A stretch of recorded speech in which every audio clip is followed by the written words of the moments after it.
Kitchen. আজকে বানাচ্ছি আপনাদের জন্য ভিন্ডি দো পেঁয়াজা। ভিন্ডি দো পেঁয়াজা করার জন্য লাগবে ভিন্ডি, পেঁয়াজ দুই রকমভাবে কাটা, একটা টমেটো আর কিছু মশলা। প্রথমে কড়াইটা গরম করে একটু তেল দিয়ে দিলাম। এখন জিরা ফোড়ন দিব, একটু জিরা দিয়ে দিলাম। এখন গোটা কাটা পেঁয়াজগুলো দিয়ে দেব।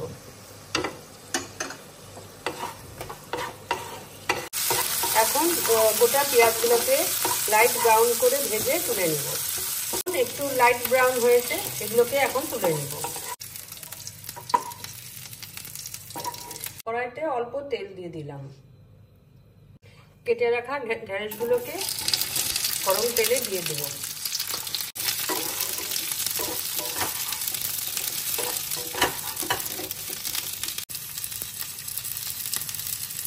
সমপরিমাণ লবণ দিয়ে দিলাম। লবণ দিয়ে ভিন্ডিগুলোকে একটু ভেজে নেব। এরকম হালকা লাল লাল হলে একটু নামিয়ে দিতে হবে। বেশি ভাজা যাবে না, অল্পই ভাজতে হবে। পুরা আর একটু তেল দিয়ে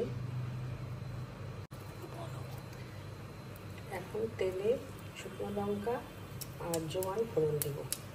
শুকনো লঙ্কাটা একটু ভেজে লাল লাল করে ভেজে দিয়ে দিলাম।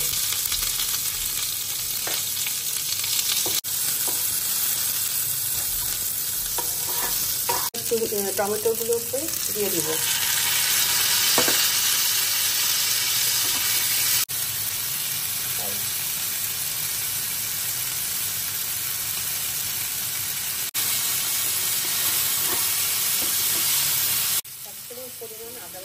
এক বড় চামচ পরিমাণে আদা বাটা, ধনিয়া গুঁড়ো, লঙ্কার গুঁড়ো আর জিরের গুঁড়ো দিয়ে ভালো মতন কষাতে হবে।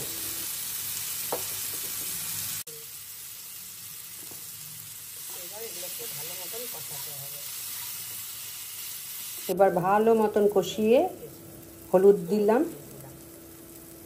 পরিমাণ মতন হলুদ দিয়ে এবং একটু জল দিয়ে ভালো মতন পেঁয়াজগুলোকে কষিয়ে নিতে হবে।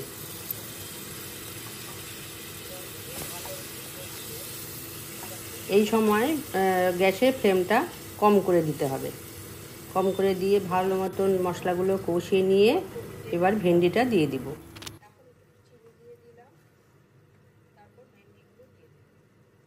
ভেজে রাখা ভেন্ডিটা দিয়ে মশলার সঙ্গে ভালো মতন কষিয়ে নিয়ে ঢাকা দিয়ে দিতে হবে। যতক্ষণ না ভেন্ডির ভিতরে মশলা ঢুকছে ততক্ষণ ভালো করে কষিয়ে নেব।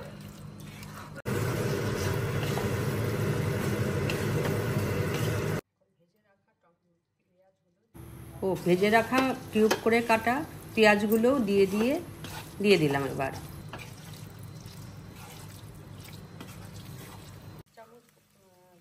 এবং 2 চামচ পরিমাণে আমচুর পাউডার আর লঙ্কার গুঁড়ো দিয়ে ভালো মতন মশলার সঙ্গে কষিয়ে নিয়ে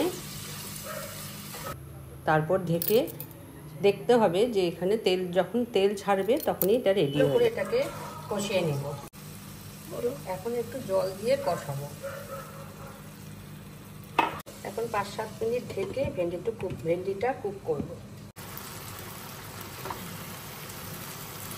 এখন একটু টেস্ট করে দেখি।